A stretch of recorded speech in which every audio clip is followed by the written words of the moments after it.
forma de ver las cosas, o es lo que yo quisiera que estuviera pasando, pero hasta este punto yo creo que la mayoría de nosotros hemos prescrito estos medicamentos juntos y hemos visto el efecto que tienen en la albuminuria.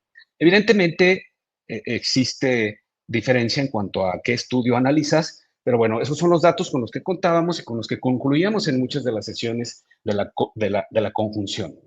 Sabemos que Fidelio y Figueroa son dos estudios que se hicieron a la par y entre ellos se reclutaron alrededor de 13.171 pacientes, es decir, aquel que cumplía criterios para un desenlace cardiovascular se iba hacia el Fígaro y aquel que cumplía con criterios renales se iba hacia el Fidelio. Entonces, a final de cuentas, lo que hicimos fue conjuntar los dos y hacer el Fidelity. Se hace un pool análisis de los dos y tenemos una N súper, súper importante.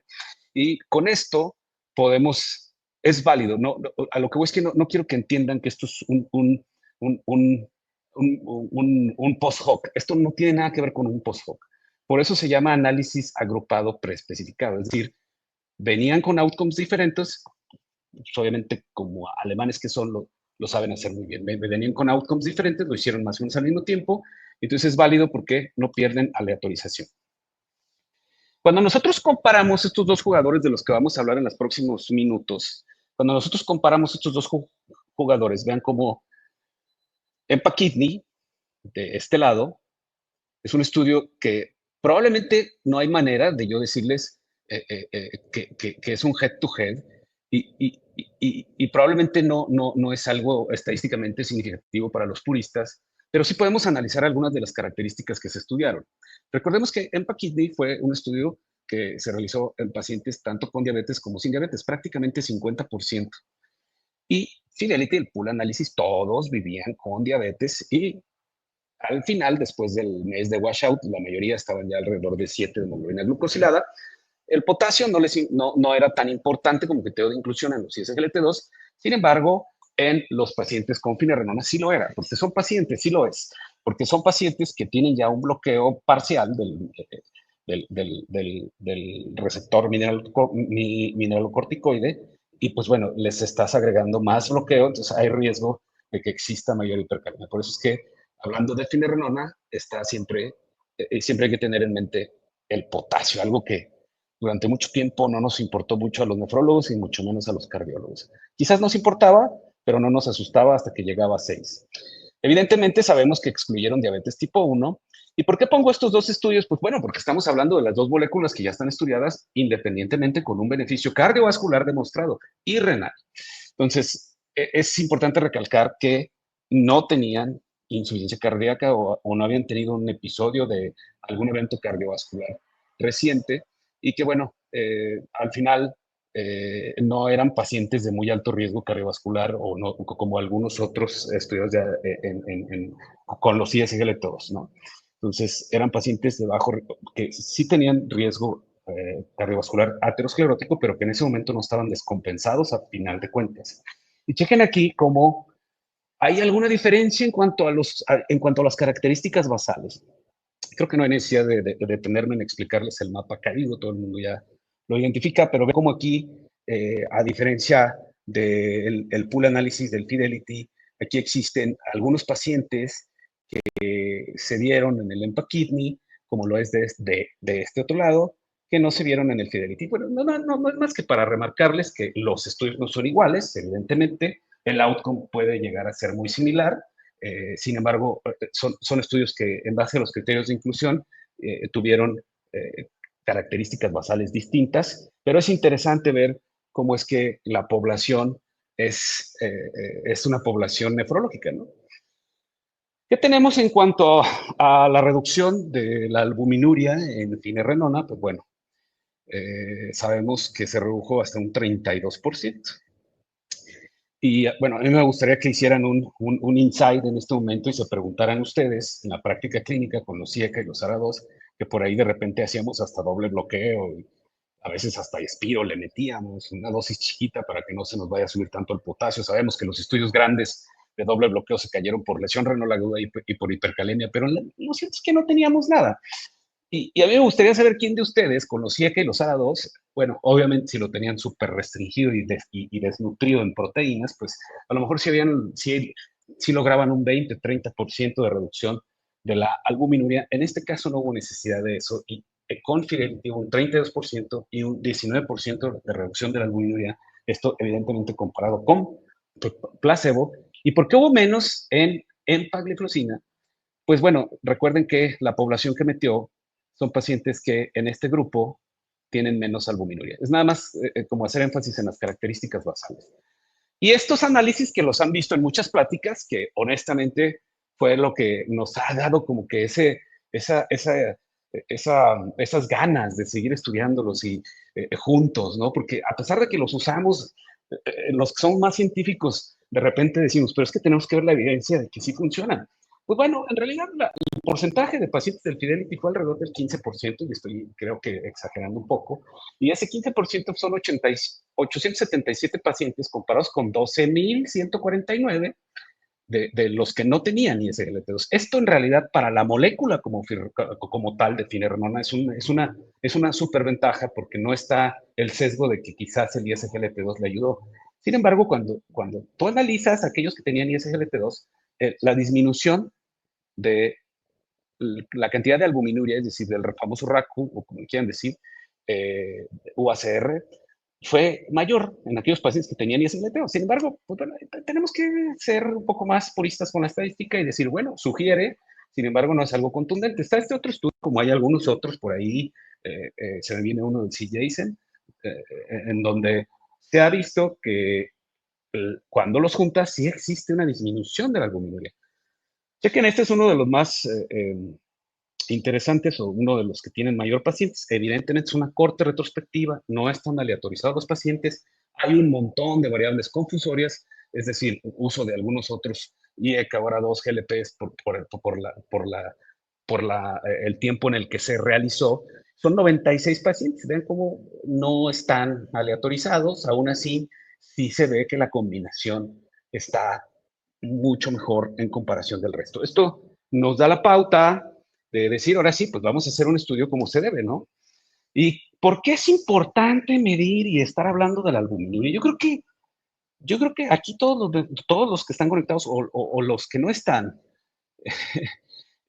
saben que la albuminuria, cuando tú analizas desenlaces, no solo es un marcador de daño estructural, sino que además es un marcador de tratamiento, a tal grado de que a medida de recomendación de experto y lo que dicen los expertos en el tema es que evidentemente no tienes que perder de vista la creatinina, la tasa de filtrado glomerular, pero se vuelve tu meta cuando empiezas los modificadores de la enfermedad, se vuelve tu meta, se vuelve tu meta la albuminuria. ¿Por qué? Porque, por ejemplo, en el Fidelity, aquellos pacientes que redujeron albuminuria tenían un efecto terapéutico benéfico hasta en el 84% en la progresión renal y en el efecto cardiovascular hasta un 37%. Con los ISGLT2 no hay algo tan diferente, un poquito menos en el desenlace renal, pues que les digo que es una molécula renal, un 24% en el desenlace renal compuesto. Y ahora yo les digo, lo más importante, y yo creo que hay que considerar hasta este punto, es qué pasa con aquellos pacientes que no les va bien en la albuminuria. Y estos son análisis del Credence. Aquellos pacientes que no bajan albuminuria son los que les va peor. Entonces, ¿sirve? Claro que sirve, es un marcador, es un biomarcador que aparte es barato, que yo creo que cumple con muchos de los, de hecho estoy seguro que cumple con muchos de los criterios de biomarcador como tal. Este es otro de los ejemplos y de hecho las guías ADA y las guías CADIGO te dicen, aquel paciente que tiene albuminuria, que tiene enfermedad renal diabética, tienes que llevarle una reducción del 30%, porque ese 30% se ha visto que disminuye considerablemente los desenlaces renales, que ahorita ya les decimos, a mí me encanta decirles MAKES, que son los Major Adverse Kidney Events, y en estos estudios clásicos en donde era difícil llegar a esta reducción del 50%, cuando reduces un 50% de albuminuria, disminuyes el riesgo cardiovascular hasta en un 60%. Entonces, impacta la reducción de albuminuria en el riesgo cardiorrenal del paciente. Yo creo que si alguien tiene duda, pues habría que fijarse en otros análisis que por cuestión de tiempo no tengo, no los puedo presentar, pero a mí no me queda la menor duda. Entonces viene Confidence. Confidence es un estudio fase 2, en donde evidentemente no tiene una N calculada para un desenlace cardiorrenal. ¿Qué quiere decir? Últimamente, si nosotros queremos, eso son las guías de la FDA, te dicen, si tú quieres tener una indicación de un fármaco que tenga aprobación, tienes que tener por lo menos desenlaces cardiovasculares probados en comparación con el estándar of care actual. Un estudio fase 2 se va a un subrogado en donde ya tenemos dos fármacos que están aprobados para prácticamente las mismas indicaciones, en donde utilizamos no puedo decir subrogado porque en realidad faltan más estudios para ser más contundentes, sobre todo con los puristas. A mí particularmente no me queda duda que aquel paciente que disminuye la albuminuria en el seguimiento y estabiliza la tasa de filtrado glomerular, no me queda duda que ese paciente le va a ir mejor que al que no lo hace. Entonces, vean cómo dividen a los pacientes en tres brazos. El primero de ellos era lo que siempre decíamos. Oye, pero entonces, y es algo que siempre preguntan en foros, ¿no? Oye, y entonces los damos juntos, los damos separados, o si ya tiene uno, no le doy el otro. Bueno, pues ese tipo de preguntas se pueden contestar en los siguientes diapositivas. Vean cómo se hizo en 185 sitios. Ahorita vamos a ver cómo fue la distribución étnica. Y vean, un brazo es finerenona 10 o 20 miligramos, más empagliflozina 10 miligramos. Ustedes se estarán preguntando por qué 10 miligramos.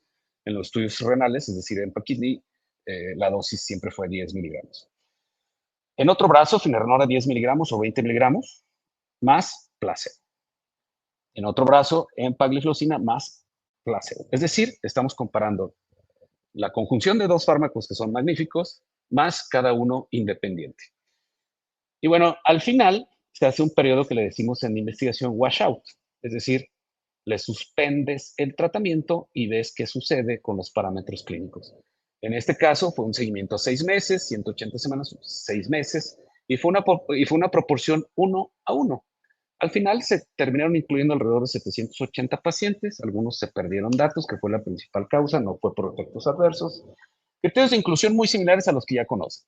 Durante un mes, a aquellos pacientes que se consideraban candidatos se les daba la dosis máxima tolerada de IECA y ARA2 y pues se querían clasificar como en riesgo, es decir, desde 30 a 90 de tasa de filtrado, pero con más de 100 de albuminuria y hasta menos de 5 gramos. Esta pregunta creo que se ha contestado en otros foros y todos aquí somos nefrólogos y ya la sabemos.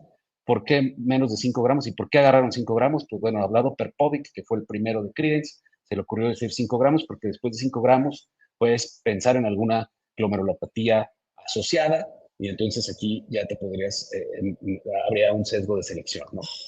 Criterios principales de exclusión, pues que estuvieran muy descontrolados de la presión, diabetes tipo 1, tratamiento que estuvieran con algún tratamiento con algún ISGLT2, evidentemente, y que estuvieran descompensados de sus condiciones cardiovasculares.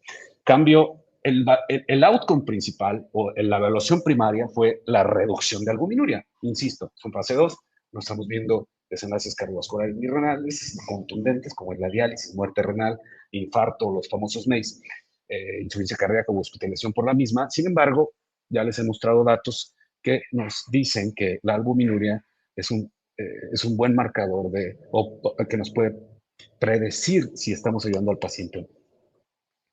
Los criterios de valoración secundaria, pues ya lo veremos, es qué porcentaje de los pacientes redujeron esto de la albuminuria y sobre todo ver qué pasó con la tasa de filtrado, que es algo muy interesante en la lesión renal aguda, y evidentemente, como estamos hablando de finerenona, los efectos adversos como es la hipercalemia y la hipotensión sintomática. Este es el mapa de calor que ya les había mostrado. Recuerden, de este lado está Empakiti, de este lado, en lo azul, está Fidelity, el pool análisis, ¿no? Aquí está, los criterios de inclusión del confidence caen en esta categoría. Honestamente, doctores, yo les puedo decir que en mi consulta el 60% de los pacientes están de aquí hacia acá.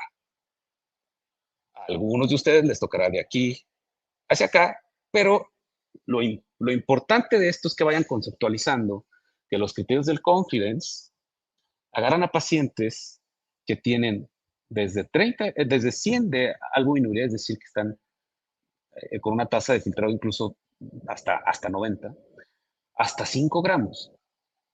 Entonces, creo que esta población nos habla tanto de una intervención temprana, o el resultado nos habla tanto de una intervención temprana como de una intervención ya avanzada, ¿no? A final de cuentas, no hay mucho que decir de las características basales. Sabemos que la albuminuria promedio era de 579, la edad media de 66, el índice de masa corporal 29, no eran pacientes muy obesos. Y pues bueno, importantísimo que por ahí no me han querido decir si es que ya está o no. Voy a terminar viendo por ahí, mandándole un correo a Rayi a ver si me puede decir, porque ya no te aguanto las ganas de saber qué pasó con estos pacientes que tenían además GLP-1, además de la combinación de FINE, de ARA2 y de ISGLT2. Sí había enfermos cardiovasculares, alrededor del 30%, hipertensos evidentemente la mayoría, retinopatía diabética 16%, pero como pueden ver, por ejemplo en FLOW, pues era alrededor del 50% de los pacientes tenían enfermedad cardiovascular preestablecida. Y bueno, en cuanto a cada uno de los grupos comparativos, es decir, la combinación, finerenona y empagliflozina, no hubo diferencia en las características basales, todos tienen una tasa de glomerular similar, todos tienen un índice de albuminuria creatininuria similar, y pues bueno, el potasio sérico, evidentemente, como era uno de los criterios de inclusión, pues no, no fue uno de lo que nos marcara cierta diferencia, y es un potasio sérico considerablemente normal. Bueno, vamos a lo padre. El resultado primario de estos pacientes era la albuminuria. Para todos aquellos que vivimos el obscurantismo de la nefrología y que ahorita estamos por ahí, me decía algún amigo que es cardiólogo, que dice que estamos copiando a los cardiólogos, no me quedo con esa emoción, más bien estamos teniendo evidencia de moléculas que funcionan. Vean cómo la reducción a los 14 días, doctores, ya se fue hasta un 30% en promedio con la combinación. Seguimos a los 90 días. O sea, nada más observen los días. O sea, prácticamente 3 meses, ya tenemos mayor reducción, pero el pico máximo fue a los 6 meses con un 52% de reducción del número. Hasta este punto, analicemos y retrocedamos en el tiempo. Me encanta el concepto del DeLorean. Retrocedamos en el tiempo. ¿Cuándo habían visto una reducción de albuminuria como esta? Pero sobre todo, doctores, esto que es lo que viene, y nos va a faltar decir, ¿qué es lo que viene? Mayor del 30% en el día 14, doctores. O sea, le estás iniciando los dos fármacos maravillosos, los dos en el día 14. Evidentemente, estadísticamente significativo, fue mayor la reducción de la combinación en albuminuria, como lo pueden ver aquí, como son rangos intercuartilares, no son intervalos de confianza. Vean cómo van completamente aparte de los otros dos. Y en realidad otra cosa que hay que analizar aquí, que es el outcome primario, vean cómo la mayoría de ellos, o sea, entre uno y otro, entre FINE y EMPA, pues no hay tanta diferencia como aislados, ¿no? Entonces, mensaje, es un efecto impresionante y es un efecto rápido en la albuminuria. 70% logró las metas, que es una reducción de más del 30%, que es la recomendación. 70% en la combinación. De aquellos pacientes de aquellos médicos que les preocupan los efectos adversos, la verdad es que llevaron a que dejaran de tomar el fármaco fue prácticamente igual en los tres grupos, como pueden ver, 4.5, 3.5, no hubo diferencia estadísticamente significativa. Podemos decir que menos del 5% tuvieron efectos adversos que llevaron a la interrupción del fármaco. Y bueno, en cuanto a las incidencias, incluyendo que llevaron a la muerte, pues fueron prácticamente nulas, ¿no? Esto es prácticamente, a pesar de que es un estudio aleatorizado, pues eso es el azar, ¿no? O sea, 1.1, prácticamente nada. Y esto es algo que tenemos que tener muy en cuenta, doctores, sobre todo en aquellos pacientes que son, que tienen ya aterosclerosis avanzada, es decir, aquellos octogenarios, cuando iniciamos este famoso dúo dinámico, así le dice Bayer, este dúo dinámico, vean cómo de la caída de la tasa, la caída de la presión arterial puede ser hasta 8 milímetros, incluso llegando casi a 9. Esto es importante porque desde los mejores antihipertensivos que tenemos te puede llegar a bajar hasta 3, 4 milímetros de mercurio, 5, 8 los más potentes. Entonces, ojo, a final de cuentas, con la combinación no hubo una suspensión del fármaco por síntomas asociados a hipotensión. Solo es para que lo tengan en cuenta, quizás eventualmente darle cita pronto y hacer algún ajuste con IECA y ARA2. Entonces, y otra de las cuestiones que siempre causan controversia, por favor, apúntenla. Recuerden que la tasa de filtrado glomerular era en promedio de 54. Pues en aquellos pacientes que tenían en promedio 54, vean cómo les cayó prácticamente hasta 7. 7 milímetros. Muchos de ustedes podrán asustarse. Sin embargo, en la combinación se imbrincan los rangos intercuartilares, doctores. O sea, que no fue estadísticamente significativa la caída de la tasa de filtrado comparado con solo empagliflozina. Y aquí están los números aquí están. Esta diferencia prácticamente no existe. Vean cómo la tendencia de la tasa de filtrado, que es lo más importante, la tendencia es hacia mejorar. Son 6 meses, son 6 meses.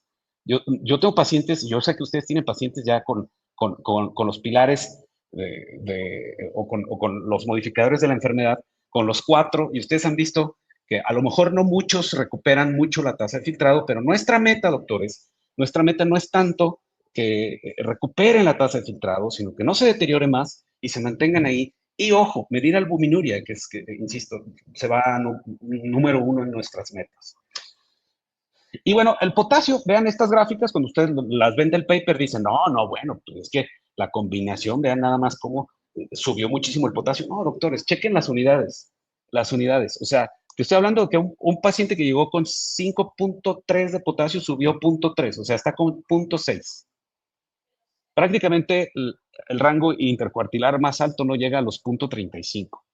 0.35, o sea, las gráficas ahí están, en realidad no fue significativo. A final de cuentas, insisto, con la hipercalemia que llevó a la discontinuación, vean, prácticamente no existió. Ya para terminar, lo que hemos visto en Confidence es que hay una caída esperada de la tasa de filtrado, sabíamos que iba a haber, una baja incidencia de efectos adversos, una baja incidencia de descontinuación de la terapia. Los eventos de hipercalemia fueron menores en la terapia combinada de finerenona. Y pues bueno, esto es, no podemos comparar, pero es un porcentaje incluso menor que en el Fidelity. Y no hubo muertes asociadas a lo mismo.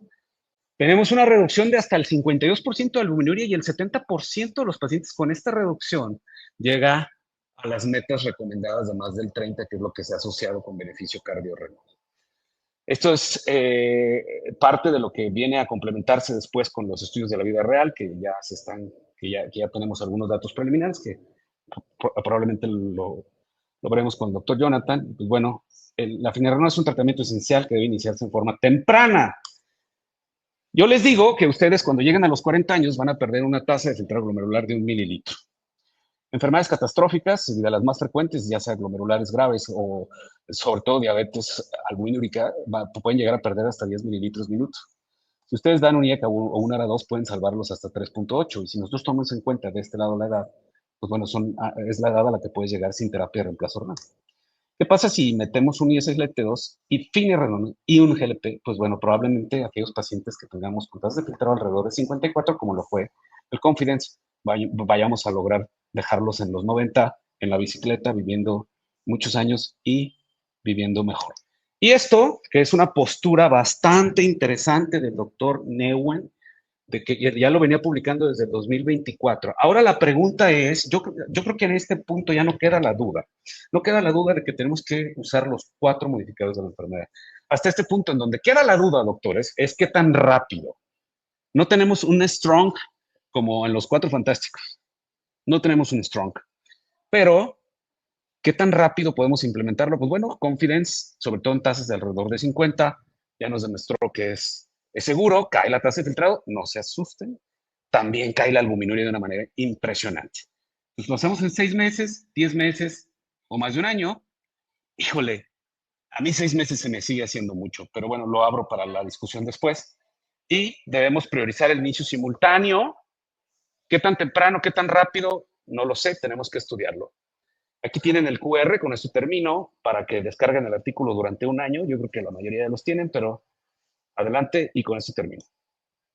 Farmacovigilancia siempre. Gracias. muchas gracias, doctor Hugo Chávez. La verdad es que tenemos muchos comentarios en el chat de que sí son impresionantes los resultados. La verdad es que todos cuando vimos por primera vez esta gráfica animada de cómo va disminuyendo la tasa de filtrado, pues es muy impresionante, ¿no? Entonces, pero bueno, estaremos discutiendo un poco más adelante en la parte de Confidence. Con todas sus preguntas, vayan poniéndolas en el chat, por favor, y las vamos a ir respondiendo. Y con esto doy paso ahora al doctor Jonathan Chávez, que nos va a hablar de los principales highlights también que hubo de otros estudios relacionados con finerenona. Muchas gracias, John. Te dejo el escenario. Gracias, Karen. Muy amable. Permítanme compartir mi pantalla.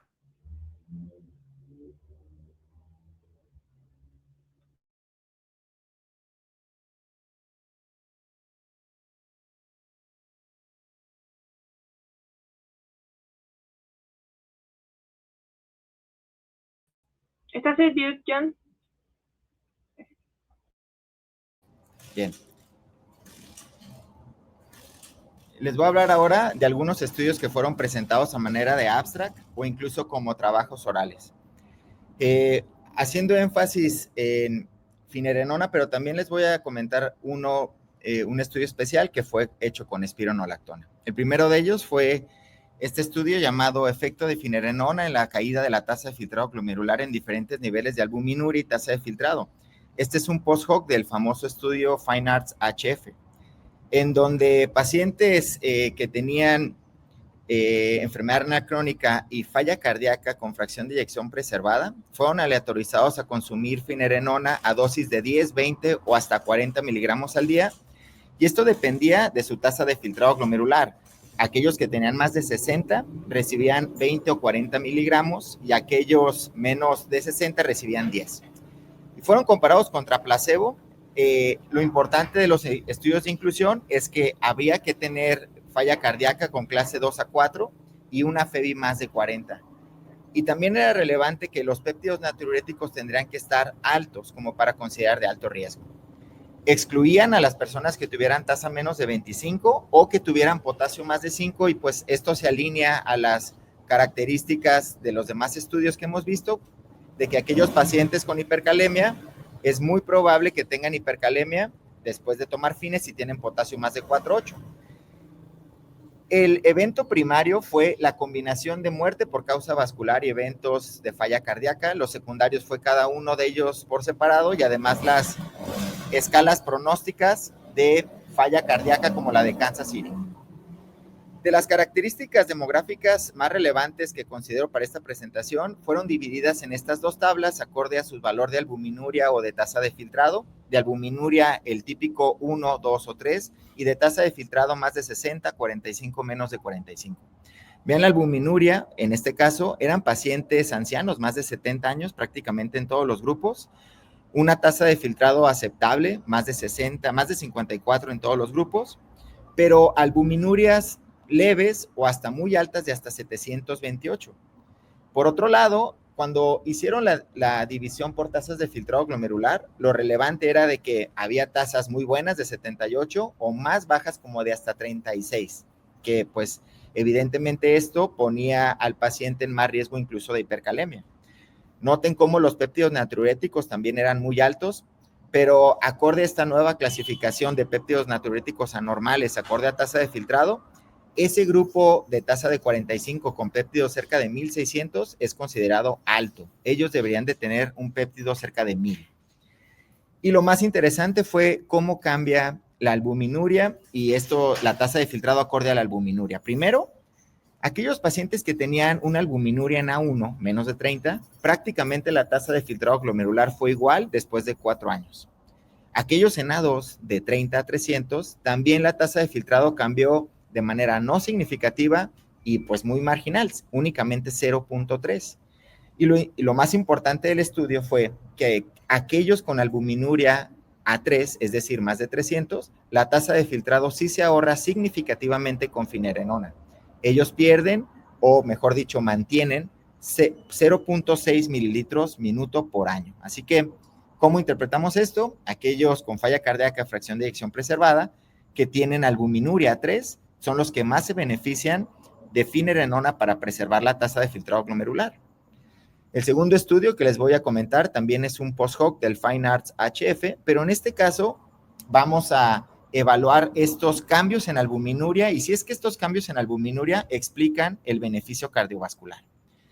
Este estudio es importante porque, como les comento, cerca de 6,000 pacientes que tenían falla cardíaca de fracción de eyección levemente reducida o preservada, se analizaron si después del consumo de finerenona 3 meses después, cómo cambiaba la albuminuria. En la primera imagen, lo más relevante que considero es la parte inferior. Quieren probar o quieren asociar, mejor dicho, si es que el cambio en albuminuria explica el beneficio cardiovascular. Noten en la tabla de la derecha que cuando se analiza el cambio logarítmico de albuminuria, 3 meses después de consumir el fármaco, ese cambio logarítmico sí explica cerca del 30% del beneficio de falla cardíaca o insuficiencia o hospitalización por esta causa, o únicamente falla cardíaca sola. Es cercano al 30% en los dos análisis. Pero cuando únicamente nos concentramos en que si aquellos que consumieron FINE redujeron 30% al menos albuminuria, eso explica cerca del 15-10% el beneficio cardiovascular que comenté. Así que esto demuestra de nuevo que únicamente con reducciones al menos del 30% de albuminuria, eso explica perfectamente un evento cardiovascular, o al menos es un fuerte contribuyente. En las figuras podemos analizar en la primera el evento compuesto cardiovascular y en la segunda el empeoramiento de falla cardíaca. Y noten la línea más interesante, que es la línea tinta o roja, en donde se demuestra que aquellas personas que reducen 30% la albuminuria con FINE son los más protegidos de todos. Es, pues, como pueden apreciarlo, la línea que tiene la menor frecuencia acumulada. Y en la otra figura es prácticamente igual. Aquellas personas que consumen FINE y reducen 30% albuminuria son a los que menos probabilidad tienen de empeorar su falla cardíaca. Pero interesantemente, y esto no lo dibujo para ustedes, pueden apreciar en azul que estos pacientes en azul, es decir, esta línea, son pacientes que también redujeron albuminuria 30%, pero que lo hicieron con otra cosa, o al menos cuando fueron aleatorizados con placebo. Pero recuerden que ellos tomaban otros fármacos. Bien, yo esto lo veo como que es importante reducir albuminuria, por supuesto, todos lo sabemos, pero también es importante cómo lo logres. No es lo mismo reducir albuminuria haciendo una descongestión vascular, importa, a haberlo hecho con ICGLT2, con GLP-1 o con finerenona. Bien, así que a pesar de niveles bajos de albuminuria, cambios tempranos de manera logarítmica o incluso de manera, estrictamente hablando, 30% de reducción, tiene una modesta impacto cardiovascular. El tercer estudio que vamos a ver hoy es un estudio muy interesante de la vida real hecho en España, en donde vieron cómo los pacientes que tomaban Espiro o eplerenona eran cambiados a finerenona. Eran pacientes con enfermedad renal y diabetes. Eran cerca de 260 pacientes de 70 años con una duración de diabetes considerada, cerca de 7 años con diabetes. En la mayoría eran pacientes hombres y prácticamente el 12% ya había utilizado uno de estos fármacos. Dentro de lo relevante de la población, casi todos tomaban un YECA o ARA2, 90% tomaba estatina, vean como la mitad tomaba ICGLT2, algunos otros fármacos, pero hasta abajo pueden apreciar que casi el 10% de ellos tomaba un fármaco de estas nuevas resinas de intercambio intestinal de potasio. Esta es una corte retrospectiva, es multicéntrica, pero tiene pues todas las características y las debilidades de una corte de este tipo, así que evidentemente hay muchas variables que pues no pueden ser controladas a pesar de los análisis multivariados. En las figuras relevantes de este estudio voy a ir dibujando y haciendo énfasis en las que considero más importantes. La primera es esta, que el cambio en potasio, es decir, si tú tomabas Espiro o eplerenona y te cambian a FINE, el potasio va a reducir significativamente, la verdad, una cifra muy modesta de 0.2 milimoles por litro. Noten cómo creatinina, tasa de filtrado y la relación prácticamente no se mueve. Así que al menos este cambio es seguro en cuestión de deterioro de función renal y de manera modesta baja el potasio, pero si lo vemos desde otra perspectiva, como en la figura de la derecha, pueden apreciar que aquellos pacientes que cambiaron a FINE que tenían hipercalemia previamente definida como un potasio más de 5 de manera basal, esas personas que cambiaron a FINE redujeron 30% la probabilidad de volver a tener hipercalemia. De nuevo, pues, mi interpretación de estos datos es que seguramente esa hipercalemia era producida por espiro y eplerenona, y al dar un fármaco más seguro, un perfil de seguridad más beneficioso para el paciente, obviamente la probabilidad de hipercalemia se reduce significativamente. En el mismo estudio notaron cómo este cambio era irrelevante si utilizaban o no una resina de intercambio intestinal. ¿Por qué es importante esto? Porque, de nuevo, el problema no es la resina de intercambio intestinal, el problema es que el paciente tomaba espiro y eplerenona. Y por otro lado, lo mismo se vio prácticamente con el consumo de ICGLT2. Tomar o no estos fármacos no movió el potasio sérico de estos pacientes. Lo importante, de nuevo, era el consumo de espiro o eplerenona. Y bueno, prácticamente el último estudio que les voy a demostrar fue un estudio también de los más esperados en los ensayos clínicos, en la sección más esperada del Congreso, en donde se probó una vez más si es que espironolactona en pacientes en diálisis recibían algún beneficio cardiovascular. Este estudio lleva como nombre ACHIEVE y prácticamente va en la misma línea que estudios anteriores como el Alchemist o el SPINDI. Voy a comentar algo de esto. Este estudio es un ensayo clínico de 650 personas que estaban en diálisis. Voy a describir un poco más estas características basales, en donde recibían espironolactona una dosis baja de 25 miligramos. Fueron aleatorizados contra un placebo de manera cegada y querían evaluar el compuesto de muerte cardiovascular u hospitalización por falla cardíaca, de eventos secundarios, la aparición de hipercalemia y cada uno de estos por separado. En la primera imagen, que es el flowchart, pueden apreciar cómo hicieron algo muy interesante en este estudio que cada vez se va a replicar más en ensayos clínicos, que es algo que se llama un análisis de enriquecimiento. Eso significa que antes de considerarte que eres candidato para ser aleatorizado, ven si tienes algún evento bueno o malo con el fármaco activo. Por ejemplo, aquí, vean cómo antes de ser aleatorizados les daban espironolactona 25 miligramos por 7 semanas.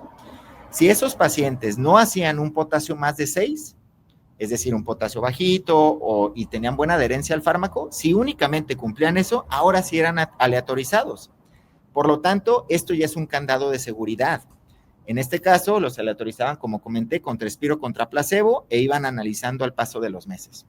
Importantemente, vean los criterios de inclusión, era diálisis de mantenimiento, y tenías que tener al menos uno de los siguientes 2 criterios para considerar que tienes riesgo de muerte cardiovascular, más de 45 años o más de 18 y la presencia de diabetes. De exclusión era tener un potasio más de 5,8 de manera basal o más de 6, como lo comenté después de espiro. Rápidamente noten las características basales. Básicamente pueden apreciar que son lo típico que se pueden encontrar en personas en diálisis en el mundo. Con una alta frecuencia de diabetes, que era 43%, ven el tiempo en diálisis era de 2 años, y el 85% de estos pacientes estaba en hemodiálisis o hemodiafiltración y únicamente el 15% en diálisis peritoneal. Llama la atención que en los análisis de evento adverso que llevara a que el fármaco se haya retirado, es prácticamente igual y no es significativamente distinto espiro contra placebo, cerca del 20% lo había dejado. Así que yo creo que esto a mí me llama mucho la atención, que puede ser que el fármaco sea más seguro de lo que pensábamos en diálisis. Después, lo obvio, la hipercalemia era numéricamente más grande en espiro que en placebo, pero no era significativamente distinta, tampoco ginecomastia o mastodinia. Y los periodos de hipotensión, a pesar de que espiro ha demostrado eficiencia antihipertensiva en diálisis, pues únicamente el 2% de los pacientes lo suspendía por ese motivo y de hecho fue numéricamente más bajo que placebo. El estudio fue detenido por futilidad. Esto recuerden que se hace cuando los expertos que lo diseñan piensan que no hay necesidad de continuar porque el evento no se va a cumplir, inclusive aunque se termine el tiempo que se había planeado desde el inicio. Lo más importante es esta gráfica en donde se demostró que espiro comparado a placebo es exactamente igual después de 6 años de aleatorización. Recuerden que fue un estudio parado por futilidad, así que no es apropiado asumir que esto iba a ocurrir después de los años, pero la tendencia era muy clara. Así que, pues, espiro no demostró de nuevo ese beneficio cardiovascular que muchos pensábamos que iba a suceder. Pero vean ahora en esta tabla en donde se puede apreciar que después de los análisis multivariados, aquellas personas que tomaban Spiro incrementaban 54% el riesgo de tener hipercalemia severa, y bueno, a nadie nos sorprende, esto era, la verdad, totalmente esperado. Por lo tanto, pues este estudio de Achieve, insisto, va a la misma línea que Alchemist hace noviembre del año pasado, y que otros que han explorado Spiro en diálisis, como el SPIN-D, en donde no modificó los eventos de arritmias, en donde otros ensayos clínicos han fallado en demostrar el gramaje ventricular izquierdo. Así que, desde mi punto de vista, Achieve es un clavo más al ataúd para que Spiro no pueda considerarse más para diálisis. Y la pregunta obvia ahora es si es que finerenona pudiera tener cabida para explorarlo en este tipo de pacientes tan susceptibles. Y por último, les presento este estudio que no fue expuesto en ERA, pero salió hace apenas unos 3 o 4 días.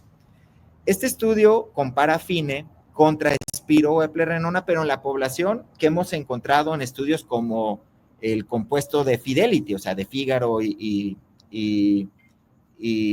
bueno, el Fidelity de esos 12,000 pacientes, noten cómo la tasa de filtrado glomerular era cercana a 50-60, y en esta corte retrospectiva de personas con diabetes y enfermedad renal grado 3, A3, vean la proteinuria de hasta 824 miligramos, comparan FINE contra Spiro y vean las figuras, las 3 de arriba es con FINE, las 3 de abajo es Spiro o eplerenona, y en amarillo pues el resumen, ¿no? Finerenona comparado a estos dos, reduce 50% el evento cardiovascular mayor, mortalidad 55% y 30% falla cardíaca. Así que se suma a otros estudios que han demostrado que FINE no es lo mismo que espironolactona. Son fármacos distintos, son incluso de generaciones diferentes. Así que esto lo digo una vez más, porque creo que FINE, a diferencia de Spiro, pudiera ser explorada de nuevo en otras poblaciones donde Spiro no ha demostrado beneficio, por ejemplo en diálisis. En resumen, los pacientes con falla cardíaca y albuminuria, en específico macroalbuminuria, finerenona ralentizó la caída de la tasa de filtrado glomerular comparada a placebo.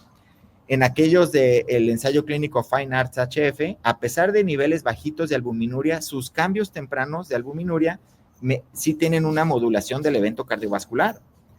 El otro estudio, que el cambio de FINE por plerenona o espironolactona redujo 0.2 el potasio, pero es seguro para la función renal y albuminuria. Y por último, espironolactona no demostró protección cardiovascular en personas en diálisis. Agradezco mucho su atención. Muchas gracias. Muchas gracias, doctor Jonathan Chávez.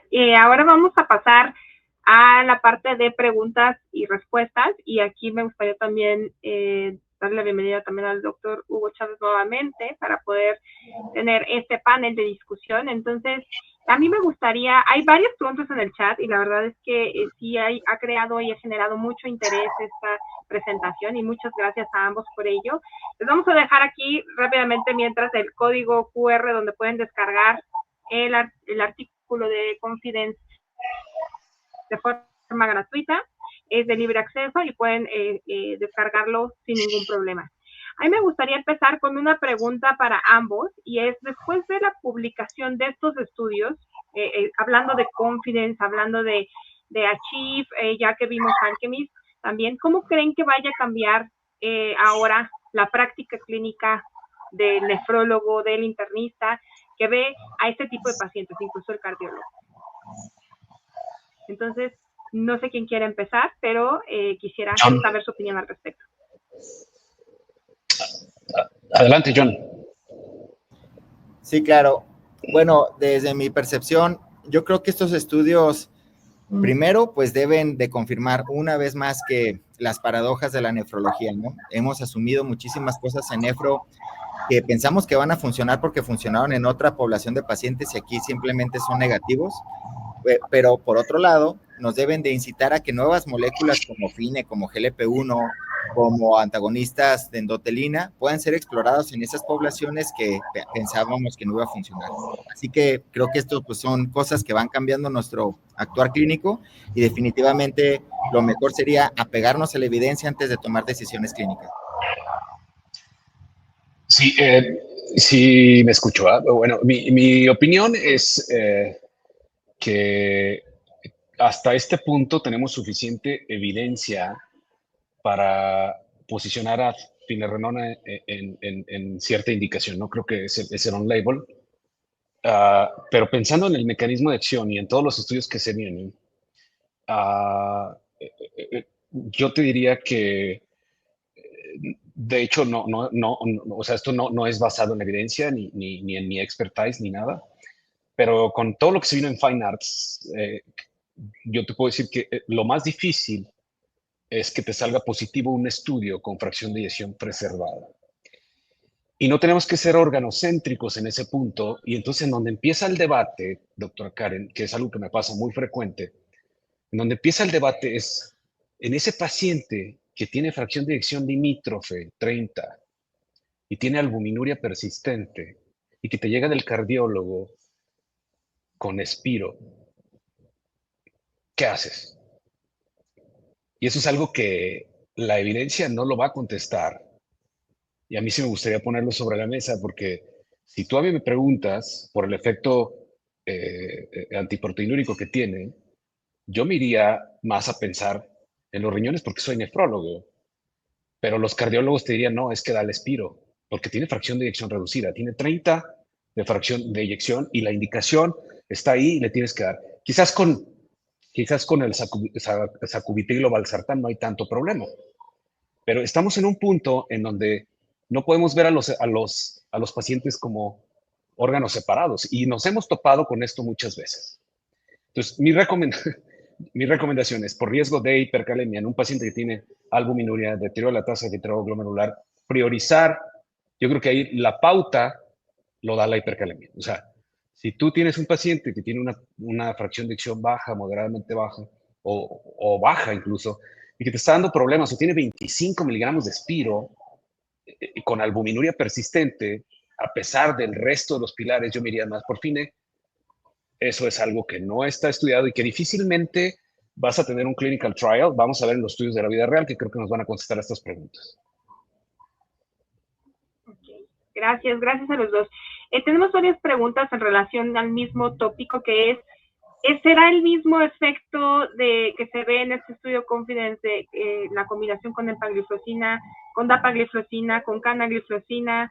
¿Será la misma sinergia o será solamente con uno, con otro más? ¿Qué opinan ustedes de eso? Bueno, yo rápidamente sí, yo creo que es lo mismo, exactamente igual.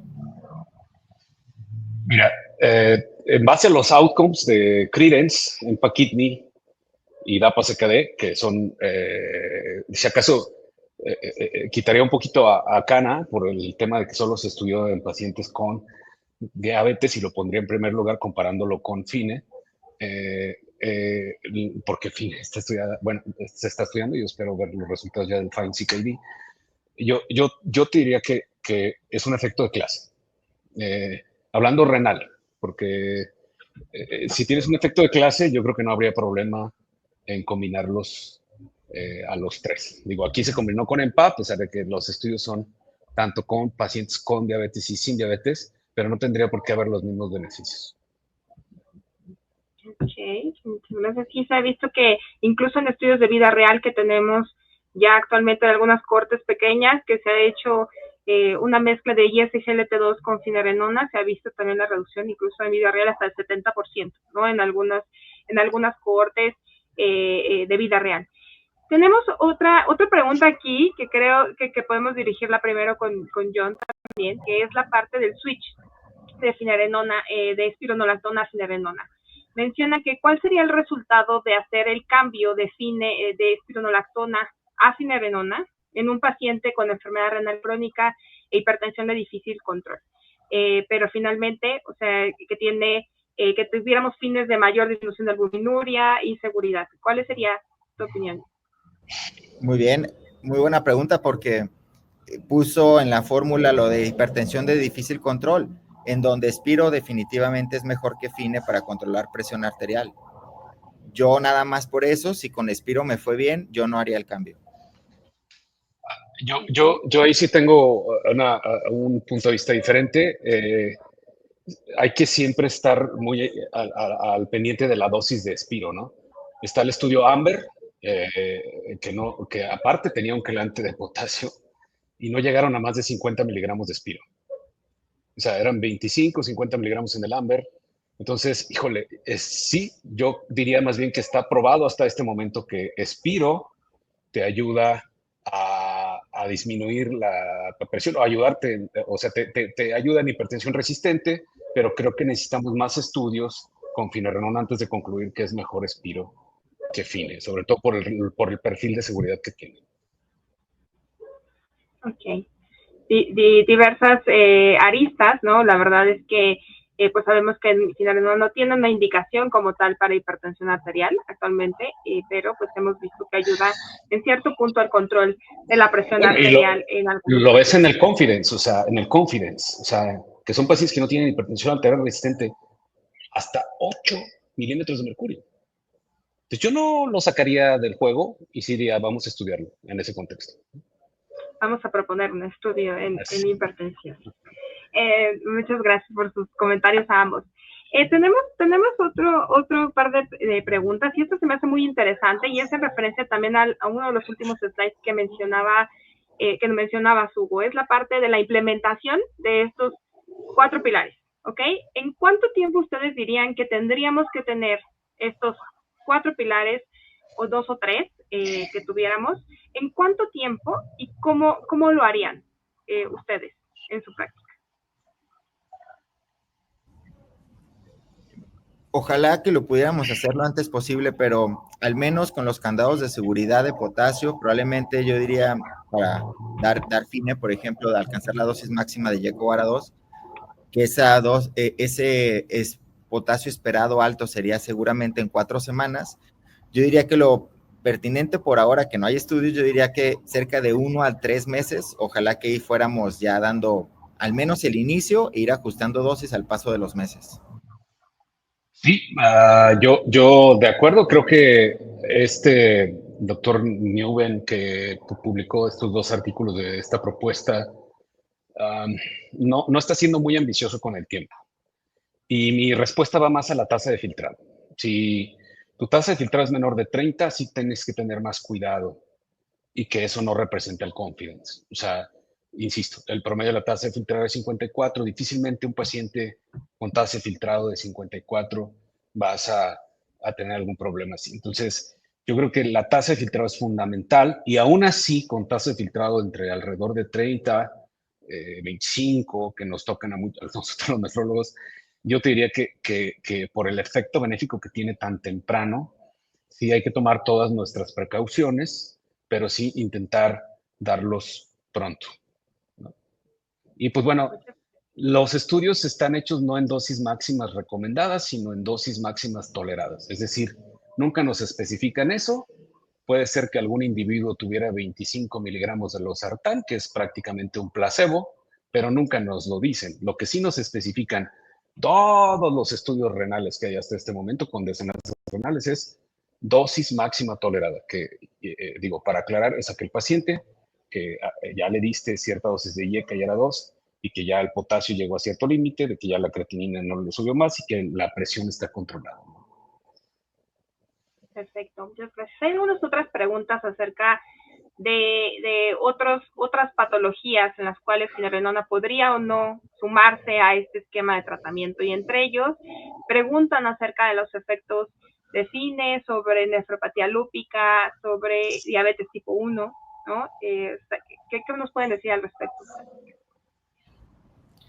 Pues claro que suenan interesantes, fármacos que aparte de todo el beneficio que hemos visto son antiinflamatorios, también antifibróticos, suena interesante y seguramente al paso del tiempo vamos a empezar a ver cortes en glomerulopatías, en trasplante hay algo, en diálisis seguramente vamos a ver también, así que creo que es cuestión de tiempo para ir viendo, no descartaré ahorita pues ningún estudio positivo o negativo.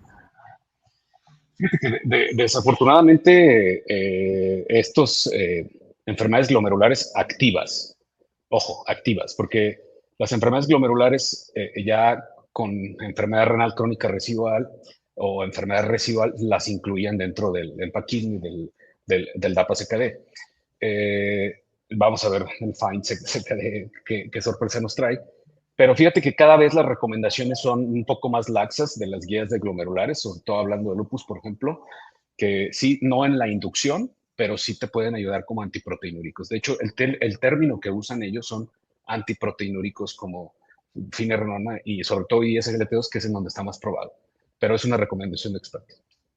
Sí, spoiler alert, próximamente tendremos evidencia en diabetes tipo 1 y en enfermedad renal no diabética, probablemente el siguiente año. Entonces, pues estén atentos también a lo que vaya saliendo con toda esta nueva data y evidencia. Yo creo que 2 preguntas más para ya cerrar. Y la primera sería el manejo de potasio en ese tipo de pacientes. Sabemos que los pacientes con enfermedad renal crónica y en estadios más avanzados vamos teniendo más problemas de hipercalemia. Nos hacen una pregunta acerca del uso de quelantes de potasio en manejo de hipercalemia grave por finerenona. ¿Qué nos pueden decir? ¿Han observado hipercalemias graves con finerenona? Y con esta combinación de Confidence, ¿cómo cambia esa visualización de necesitar o no un quelante de potasio? Se sabe que el ISGLT2 reduce 20% el riesgo de hipercalemia. Aún así, claro que puede haber pacientes que tomen FINE, hagan hipercalemia, y lo sugerido es trata la hipercalemia como puedas hacerlo y trata de no reducir o quitar el fármaco, ¿no? Los quelantes de potasio, pues es una herramienta más a otras que existen, control de glucosa, diuréticos en los que estén sobrecargados, incluso laxantes, pero la intención y creo que el mensaje que me guiaría sería no quitar el fármaco y tratar de bajarla como de lugar, es costo efectivo. Yo primero te preguntaría, ¿responda on label o out of label? ¿No? De acuerdo a tu experiencia, Es que la recomendación de las guías es antes de la dieta, incluso antes de la dieta, es dejar los fármacos y primero dar un quelante. Y bueno, creo que aquí la intención o uno de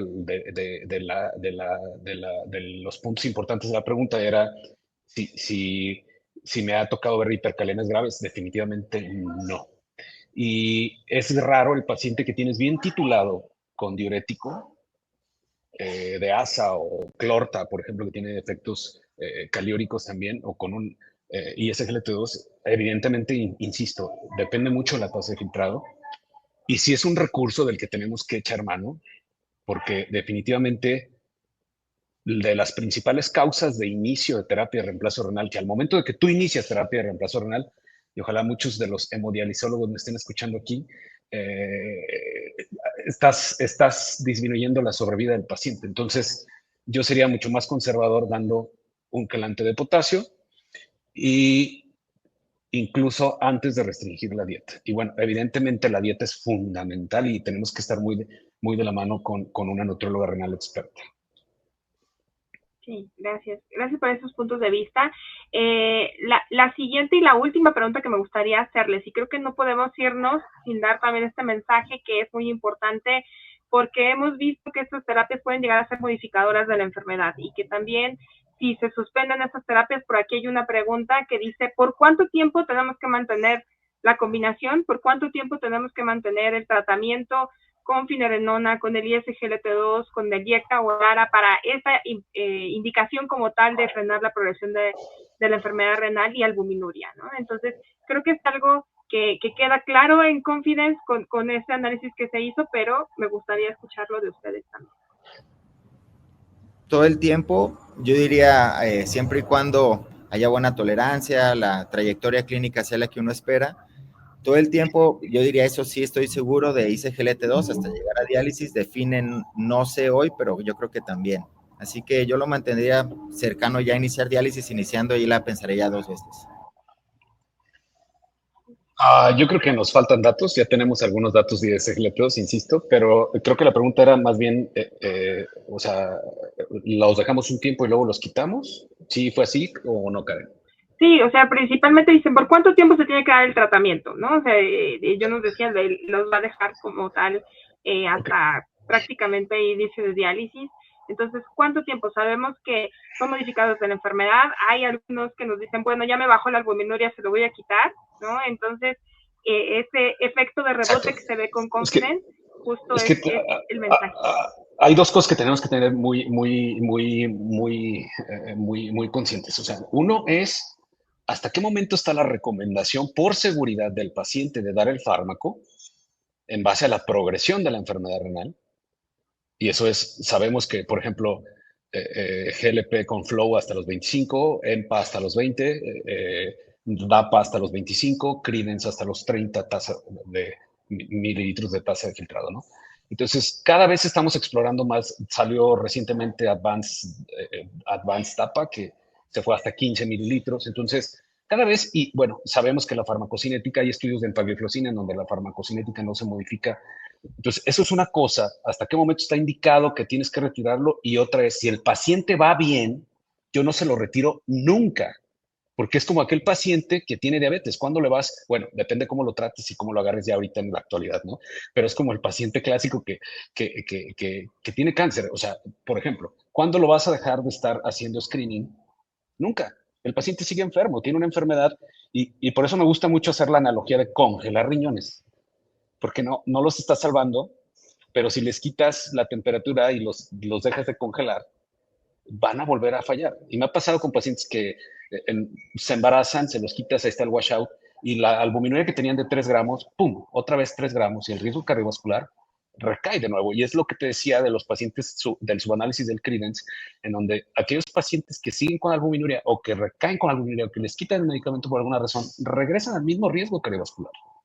Entonces, mi conclusión es, si el paciente tiene la misma tasa de filtrado, mejoró la tasa de filtrado, y tu albuminuria sigue disminuyendo, porque a lo mejor no toqué ese punto muy claro, pero los estudios van hasta 2.5 años. Yo tengo pacientes ya más de 4 años de seguimiento y la albuminuria sigue bajando, sigue bajando, sigue bajando. Tal vez lo que te puedo decir que con los 4 pilares se ha alcanzado hasta 90% de disminución de albuminuria. Entonces, si se quitan, pierdes completamente el efecto. Entonces, no se quitan, a menos de que tenga criterios de retiro por seguridad, ¿no? Perfecto. Entonces, pues es un mensaje de que son terapias modificadoras de la enfermedad, que hay que mantenerlas mientras sea seguro para el paciente, mientras podamos beneficiar el riesgo cardiovascular y el riesgo renal de esta población en particular. Y yo no me queda más que agradecerles a nuestro dúo dinámico, a Jonathan y a Hugo. Muchas gracias por su participación. Gracias por sus excelentes ponencias. Tenemos muchas preguntas aún sin contestar, que estaremos contestándolas de forma individual para que ustedes también puedan tener la respuesta. Por motivo de tiempo no pudimos hacerlo, pero muchísimas gracias. Recuerden que va a estar grabada la sesión también, y les enviaremos próximamente los QRs para descarga de Confident y algunos de los highlights de la sesión. Entonces, muchísimas gracias a todos, y nos vemos en la próxima sesión. Muchas gracias. Muchas gracias. Gracias.